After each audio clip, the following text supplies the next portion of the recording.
Oi, eu não sou o Goku. Dragon Ball é uma obra muito amada pelos brasileiros. Ela marcou a infância de muitos de nós. A saga dos Guerreiros Z impressiona não só pela sua longevidade, mas também pela sua influência.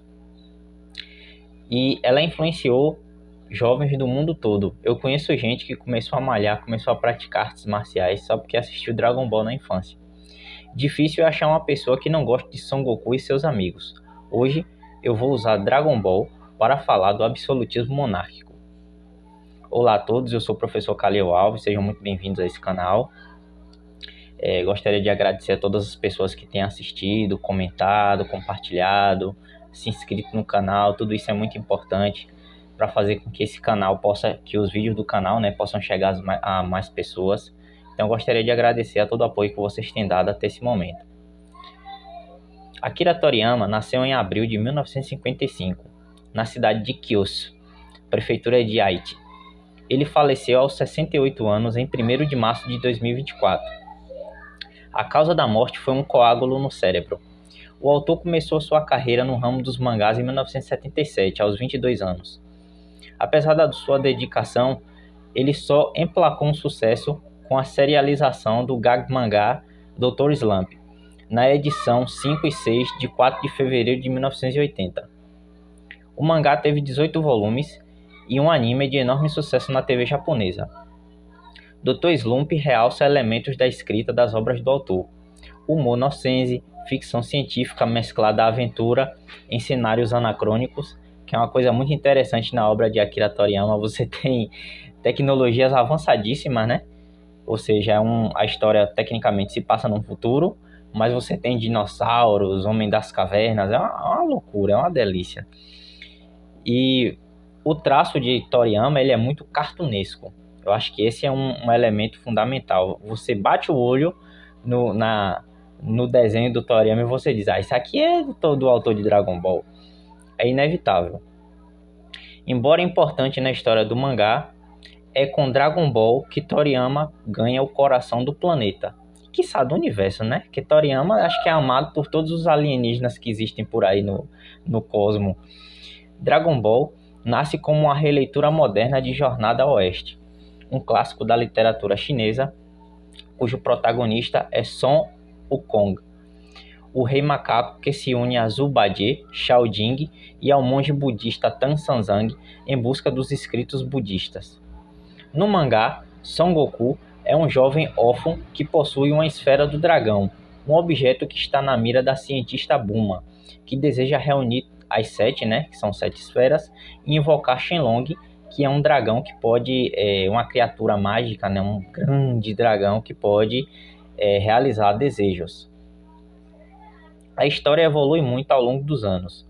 Ela se distancia um pouco da aventura e se aproxima mais das artes marciais, né? Porque depois de sair você tem vários torneios na história, torneios de artes marciais. Você tem também a Red Ribbon, que é uma organização, né, que usa a ciência para criar robôs, para tomar o poder, enfim. Goku e seus companheiros passaram a enfrentar ameaças cada vez mais poderosas, dentre elas robôs, alienígenas e demônios. O vilão que se tornou um sinônimo de antagonismo na história é o Imperador Frieza, filho do Rei Code e irmão de Cooler. Frieza é um alienígena que governa o Império com mãos de ferro. É a nêmesis perfeita de Goku. É o completo oposto de nosso Saiyajin. Então, se Goku é uma pessoa gentil, é uma pessoa amável, é uma pessoa preocupada em proteger as pessoas, a vida na Terra, Frieza é totalmente o contrário. Frieza só pensa em destruir, dominar, explorar. Ou seja, é o mal encarnado. O governante galáctico nos mangás é o que mais se aproxima dos reis absolutistas da nossa história, guardadas as devidas proporções, né? Então, a ficção e a realidade são coisas um pouco díspares. Frieza é um soberano que promove guerras e coloniza planetas pelo universo. Extrai seus recursos naturais, promove genocídios, escraviza raças e vende os planetas, como bem entende. O exército galáctico de Frieza possui muitas raças, ou seja, é um exército que tem diversos povos, né? Diversas raças ali, alienígenas dentro daquele exército. Porém, A mais utilizada nesse processo é os Saiyajins. Por que os Saiyajins são usados nesse processo de colonização de planetas? Porque além deles serem hábeis lutadores, tem uma grande quantidade de Saiyajins, eles também têm uma transformação em Ozaru, que é quando eles se transformam em macaco gigante, e aí eles ficam ainda mais poderosos. Após um período servindo a Frieza, o Imperador os considerou uma ameaça e eliminou vários deles. Então Frieza foi lá, tentou destruir o planeta, né? Planeta Vegeta, que é o lado dos Saiyajins.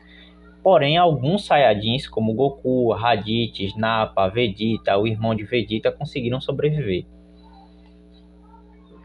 O exército de Frieza e a colonização são os elementos que mais o aproximam dos monarcas absolutistas da Europa Ocidental.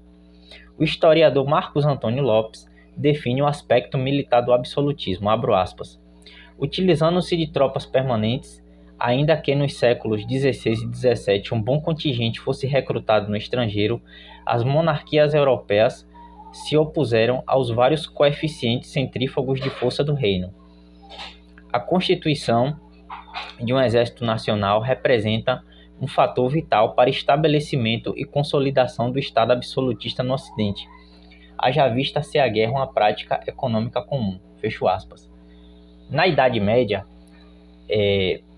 havia vários reis e príncipes, e esses reis, para manter a sua soberania, eles faziam pactos de lealdade com nobres menores, senhores de terra muitas vezes. Então, esse rei dependia desses pactos para se sustentar perante a outros reis. E muitas vezes, aqueles senhores de terra, barões, pessoas que adquiriam, né, títulos nobiliárquicos ou ganhavam a comenda de cavaleiro, muitas vezes eles faziam pacto com vários reis. E isso criava muita instabilidade política, tinha muita guerra na Idade Média. Crises de sucessão muitas vezes eram resolvidas na base da espadada, e durante a Idade Moderna ocorreu um processo de centralização e militarização. Então, o que Max Weber, né, chamaria de monopólio da força por parte dos reis absolutistas. Isso foi muito importante. E o exército regular, embora ele tivesse muitos grupos mercenários dentro, né, do exército, o exército regular do Estado, ele era muito forte e conseguia afastar, por exemplo, alguns perigos eminentes, né, de tentativa de tomada de poder. Era quase o exército era menos para proteger a nação e mais para proteger a soberania, né, o posto do rei absolutista. Um exército regular era uma garantia na manutenção do poder dos reis na modernidade, além de aumentar as fronteiras nacionais por meio das guerras de conquista. A colonização no ultramar foi uma expansão dessa condição militar.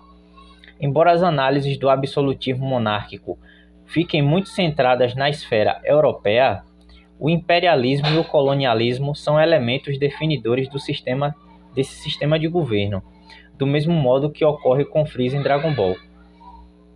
Então, tanto para os reis absolutistas como para Freeza, a guerra ela é um imperativo econômico, além de expandir, né, as fronteiras do reino, do império, porque a colonização, embora ela seja um elemento menor nas análises acerca do absolutismo, ela é imprescindível.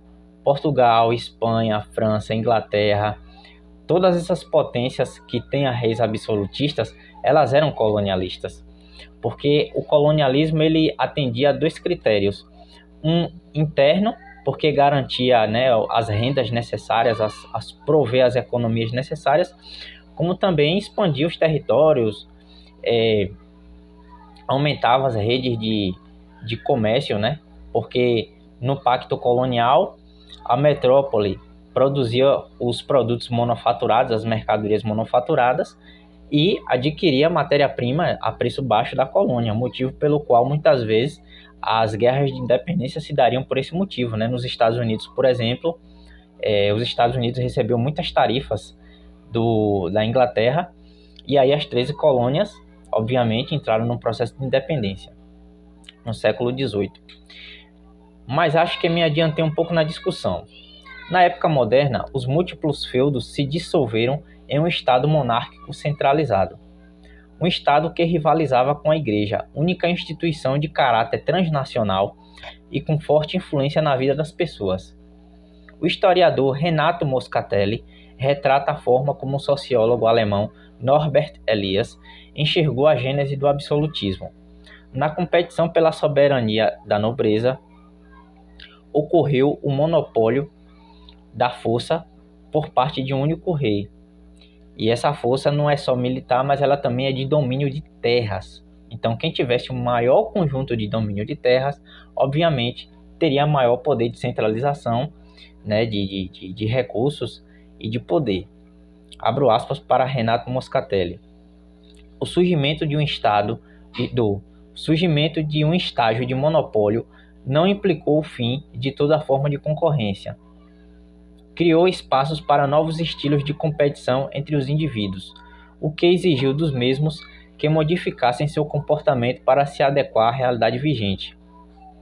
Na fase pós-monopólio, o emprego direto da força nas lutas entre os nobres já não é a prática comum, visto que cabe apenas ao rei, dirigente monopolista, o direito de exercer a violência.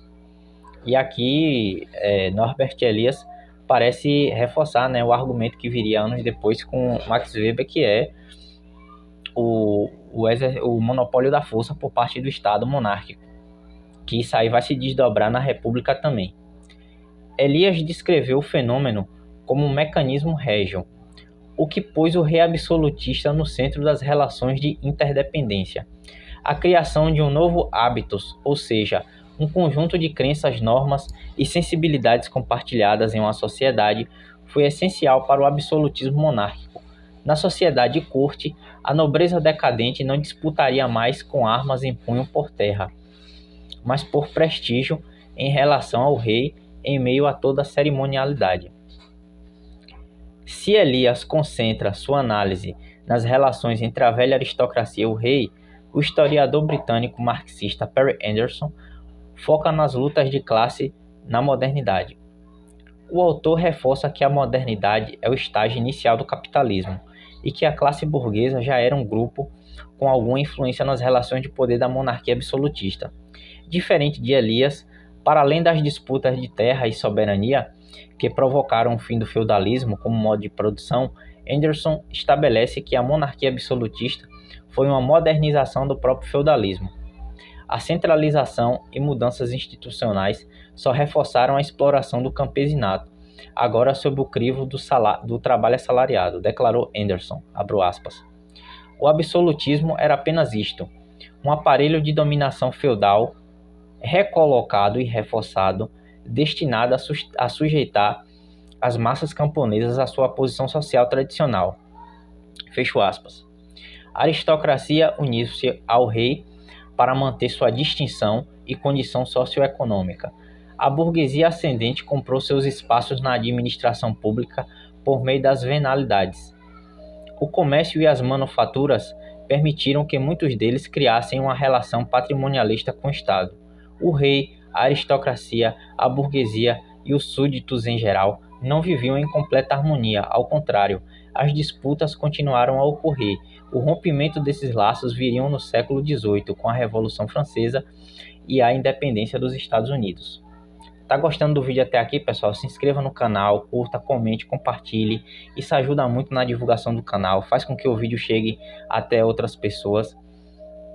E eu acho que trazer ciências humanas dessa forma, né, com elementos da cultura pop, pode ajudar muita gente que muitas vezes não gosta, ou acha muito complicado, muito difícil, e aí de repente esse tipo de vídeo pode aproximar essas pessoas desse tipo de conhecimento. O Brasil não ficou imune às influências do absolutismo monárquico. A Constituição do Estado brasileiro foi fundamentada numa base absolutista, concentrando o máximo de poder na figura do imperador Dom Pedro I. O poder moderador estava acima dos demais poderes, era inspirado na teoria política de Benjamin Constant. Aqui é necessário dizer, pessoal, que esse Benjamin Constant não é o Benjamin Constant lá da nossa proclamação da República, não, tá? Esse Benjamin Constant, ele é francês, ele era político e escritor, escrevia muito sobre teoria política e ele era um grande defensor do poder moderador. Então não são Benjamin Constant diferentes. Em seu modelo de governo, o poder moderador seria uma força neutra a regular o executivo, legislativo e judiciário, mas que no Brasil foi instrumentalizado por Dom Pedro I para centralizar e legitimar seu poder frente à aristocracia e aos latifundiários, que na maioria deles eram escravistas. Luiz Gustavo Bambini de Assis descreve essa dinâmica, abro aspas. Com a imposição da primeira Constituição em 1824, o Brasil rompe de forma abrupta com o sistema normativo da coroa, construindo um Estado de direito próprio e, ao mesmo tempo, na contramão de um processo histórico de combate ao absolutismo, como ocorria desde a reivindicação dos portugueses pelo retorno de Dom João, após as revoltas liberais ocorridas no país, cuja mais importante havia sido a Revolução do Porto, em 1820. Fecho aspas. O país, quando eu me refiro ao país, eu estou falando ao Brasil, não aboliu a escravidão, manteve a nação dependente, da mão de obra escrava e sob forte influência dos escravocratas.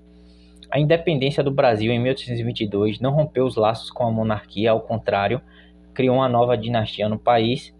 A monarquia constitucional se formaria em um contexto de conflito de interesses em que a Casa Real se sagrou vencedora. Então, o que é que o autor nos alerta aqui?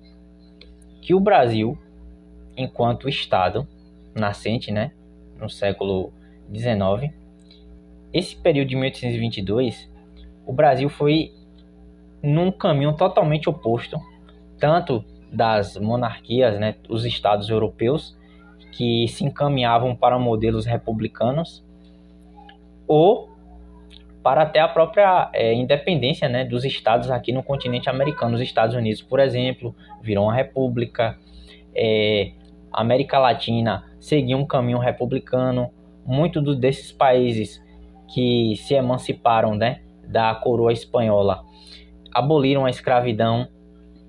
Então o Brasil seguiu um caminho totalmente diferente e, através do poder moderador, que é o elemento mais absolutista de centralização desse poder, esse poder moderador deu uma larga vantagem, nas disputas políticas para o imperador. Apesar do constante uso do conceito de absolutismo pelos historiadores, há quem o critique por considerá-lo insuficiente para definir as relações de poder ou designá-lo como um sistema de governo na era moderna. Uma dessas críticas foi realizada pela historiadora francesa Fanny Cozandy. Para a autora, a centralização do poder não extinguiu as disputas de poder nas monarquias nacionais. O poder absoluto dos reis existiu como teoria, não como prática, de acordo com Cozandy. A sacralização dos reis absolutistas legitimou sua condição, de ser acima da lei. Interessante isso. O rei absolutista fazia a lei, mas estava acima da própria lei que ele elaborava, e justificou seu monopólio de força militar e domínio territorial. O patrimônio da nação se confundia com o patrimônio do próprio rei. A retomada do direito romano foi mais uma fonte dessa legitimação da soberania do rei frente às demais camadas sociais, ao mesmo tempo em que refreava o seu apetite discricionário.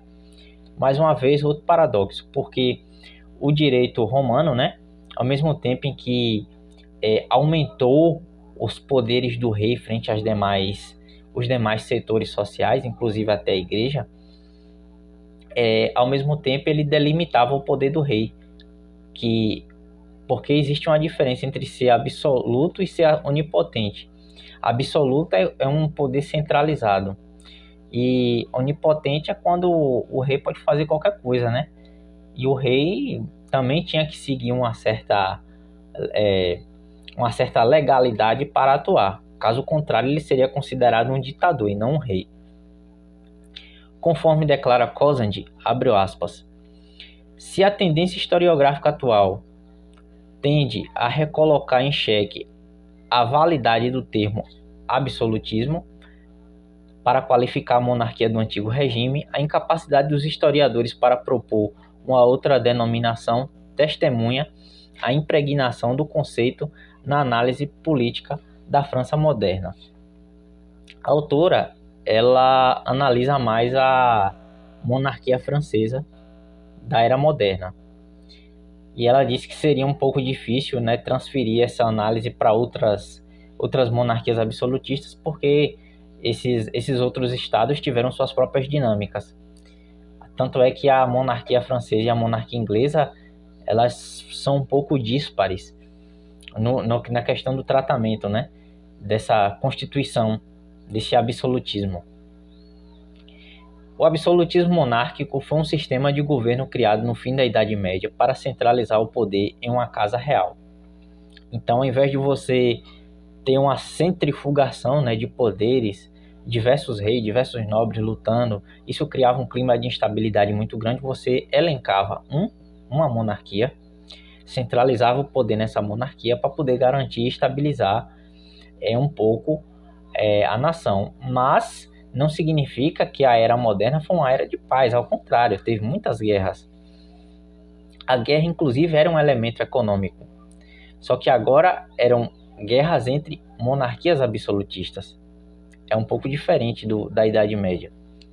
O Imperador Frieza de Dragon Ball possui características que o aproximam desses reis modernos. Ele monopoliza o uso da força, faz da guerra sua atividade econômica e coloniza planetas para extrair riqueza deles. O rei absolutista é um centralizador, mas não é onipotente. Assim como Frieza, os reis ao longo do tempo perderam seu espaço nesse mundo. Para quem acompanhou até o final do vídeo, deixe um like, comente, compartilhe, se inscreva. Tudo isso é muito importante, eu sempre reforço. Gostaria de agradecer a todos vocês e até o próximo vídeo.